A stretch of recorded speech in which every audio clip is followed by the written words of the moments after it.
Welcome back. Another episode here this week. This week, I'm going to talk about how to save yourself some money on taking care of your pool. I'm going to start off with one of my own personal pet peeves, and that's going to the local pool store and buying a whole cocktail worth of chemicals. Number one on my list that you really don't ever need to buy, clarifier. All right, if you're doing all the proper things, you got your chemicals in check, you're taking care of your filter and chemical, and you're running your pool pump long enough, right? Your pool should be taken care of. If there's an issue with cloudiness, you need to troubleshoot on one of those three things that I just mentioned. Clarifier, what that's going to do, especially if you put too much of it, it's going to gum up your filter. That means if you got a cartridge filter, it's going to stick to the filter elements, right? And that's going to prevent the filter elements from catching all the debris and particles that's circulating through your filter. So I think there's hardly any value to that at all. Right, you're wasting money and you're gumming up your filter. All right, if your pool's cloudy, clean your damn filter to begin with. And if your filter's clean and it's not old, then you need to run your pump longer. Remember, if you see a pond, it's black, it's dark, it's mucky because there's no circulation. If you see a creek, it's a lot more clear. The reason that the creek is clearer than the pond is because it is moving. There's more circulation. If you want a clearer pool, run your pump longer so that you have more circulation. Okay. Another chemical that I don't recommend using is algaecide, okay? Algaecide is mostly copper based, okay? If you put too much algaecide in your pool and you have liquid copper floating around, a lot of times what can happen, I've seen the ugliest, nastiest stains that I've ever come across are metal stains, okay? I'll reach out, I'll put a damn picture somewhere up in here. Copper is floating, and if it comes out of solution, it's going to bind to whatever it can bind to.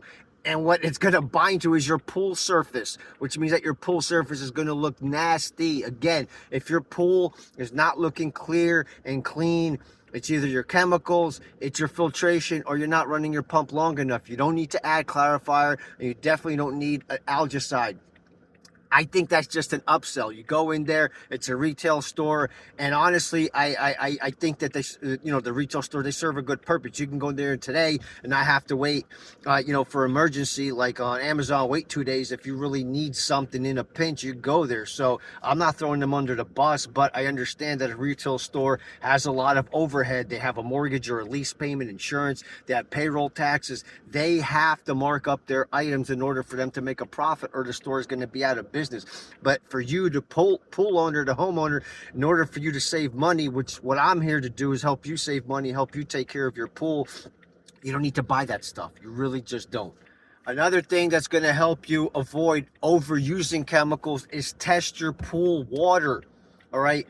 Don't go off of reading a forum online and somebody had some specific success with their pool and they said, hey, and this is a theoretic example, but all I need to do is put 2 tablets in a floater every week and my pool is looking good. That might be true. That might be factual. The problem is every pool is its own microclimate. There's so many different variables that affect what could have been a success story in the other person's pool versus yours. So don't just go off of hearsay. Don't test your pool chemicals. You have to test them, whether you take them to a store and they print something out and you have to learn how to read that, or you learn how to test it yourself, okay, with a good testing kit, whether they're strips or the liquid, tailored test kit. Either or, get used to the habit. Pick one day a week. This is the day of the week that every single week I will test the pool chemicals. Don't just randomly throw stuff in. You understand what I'm saying? Make sure that you are clean. If you have a cartridge filter, you have to clean it every month. And if you have a high bather load, meaning that you have a lot of, if you have the neighborhood pool and all the kids are coming in, your pool filter is going to get dirtier much sooner, which means that instead of every 4 weeks, you might have to clean it every 2 weeks. Okay, if you have a DE filter or a sand filter, make sure that whatever your starting pressure is, once the PSI gauge goes up 8 to 12 PSI above that starting pressure, that's when it's time to backwash it. Okay, DE filters once a year, take the cover off, hose down the DE grids, and recharge the filters with DE powder. Okay, stay away from pool dyes. RFK Jr. will have a heart attack if you notice people are putting dye in their pool and then your skin's, absorbing it and all that stuff.